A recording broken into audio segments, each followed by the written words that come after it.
Ya pemirsa, terima kasih Anda masih bersama kami di Newsroom. Ini terkait dengan Undang-Undang Omnibus Law yang katanya akan menjadi senjata pemerintah begitu ya untuk menarik investasi asing. Namun sudah lebih dahulu ini ada protes begitu dari pihak buruh. Ya saya akan menyebutkan beberapa fakta terkait dengan Omnibus Law ini. Ini kalau di Indonesia fakta dari tahun 2019 itu ada angkatan kerja ini baru setahun jumlahnya itu 2 juta orang. Kemudian juga pekerja informal itu berjumlah 74,1 juta orang. Ini dalam artian kurang lebih 57,26%.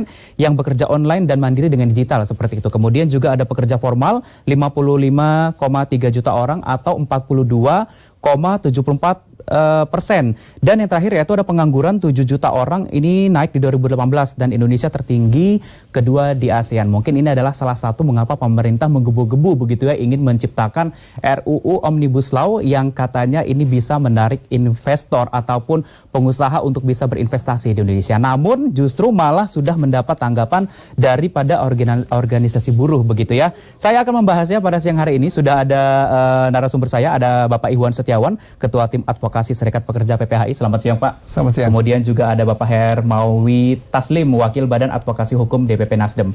Begitu ya. Saya sebelumnya mau menuju ke Pak Iwan dulu terlebih dahulu nih. Pak, ini alasan organisasi buruh menolak Undang-Undang Omnibus Law ini apa? Ini yang dituntut ini dalam hal ini yang dikhawatirkan itu apa?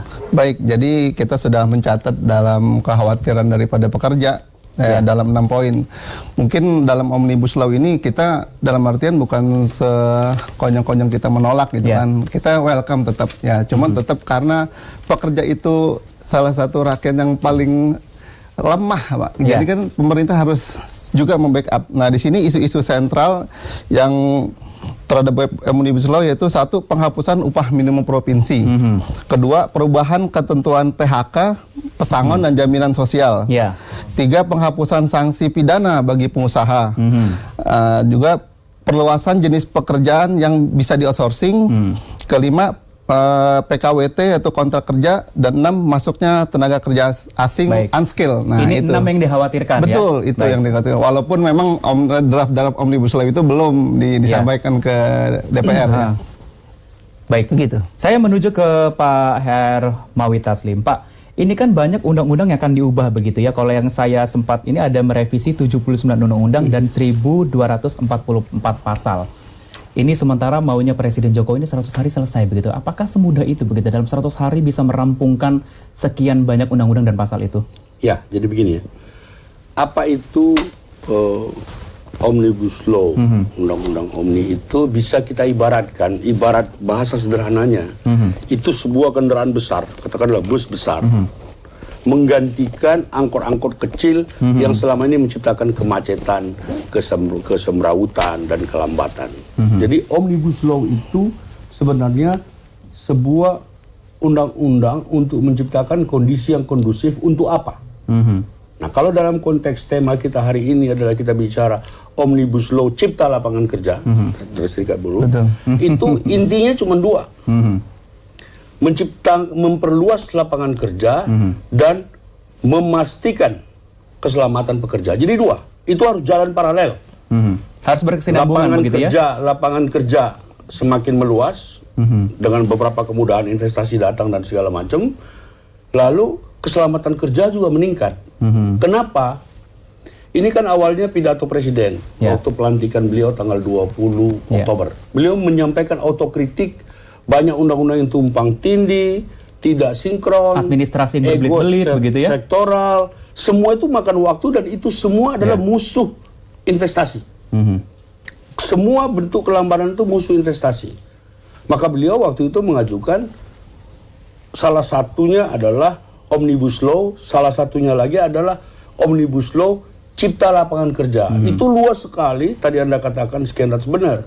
Omnibus Law Cipta Lapangan Kerja itu kalau menurut keterangan resmi Menko Ekuin itu ada 11 klaster. Ketenaga kerjaan cuma salah satu. Tapi kita senang walaupun cuma jadi salah satu aspek dimasukkan, para buruh mulai mengkritisi, sadar.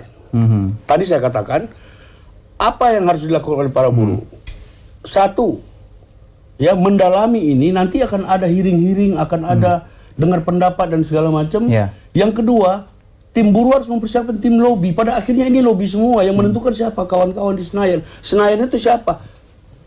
Partai-partai melalui fraksinya. Jadi aksi saja menurut saya tidak cukup, dan aksi pada level tertentu itu menjadi kontraproduktif. Anda mempersoalkan RUU Cipta Lapangan Kerja, menghambat orang di jalan dan segala macam. Jadi ini berjalan paralel. Aksi itu bagian dari ekspresi pernyataan sikap yang diatur oleh undang-undang, itu benar. Tetapi dalam rangka membicarakan undang-undang itu tim lobby penting. Ini kelemahan buruh di Indonesia. Kelemahan buruh di Indonesia, aksi-aksinya itu dominan aksi yang kadang-kadang, maaf ya, substansinya juga tidak jelas. Lebih bagus Anda bikin tim ahli 5-6 orang, hearing dengan fraksi Nasdem, hearing dengan fraksi Golkar dan seterusnya, itu jauh lebih penting. Baik, bisa dikonfirmasi Pak Iwan sebentar terkait. dulu. Jadi apa yang ingin dicapai? Satu, faktanya sekarang Anda mengatakan tadi 7 juta penganggur kita. Setiap tahun tambah 2 juta. 2 juta, ya. Ini tidak bisa saja ditangani dengan cara-cara konvensional dengan pertumbuhan 5% sekarang ini. Mulai tahun ini kita mesti mencapai pertumbuhan minimal 6% supaya bisa menyerap itu. Nah, ini kan bagian dari tanggung jawab pemerintah yang menurut saya secara visi ke depan, visi Nawacita 2, kita mesti dukung. Kenapa kita dukung? Kita sudah milih beliau sebagai presiden. Sekarang beliau atur sebuah undang-undang, kita harus pilih. Tapi benar juga kata Pak Iwan tadi, harus kita kritisi. Setiap gerakannya harus dikritisi. Ya, baik, saya ke Pak Iwan ya. Pak Iwan, ini kan tadi dikatakan memang para pengusaha dan pemerintah ini kan belum final begitu ya. Betul. Belum begitu pasti bagaimana UU Omnibus Law ini akan bekerja begitu ya.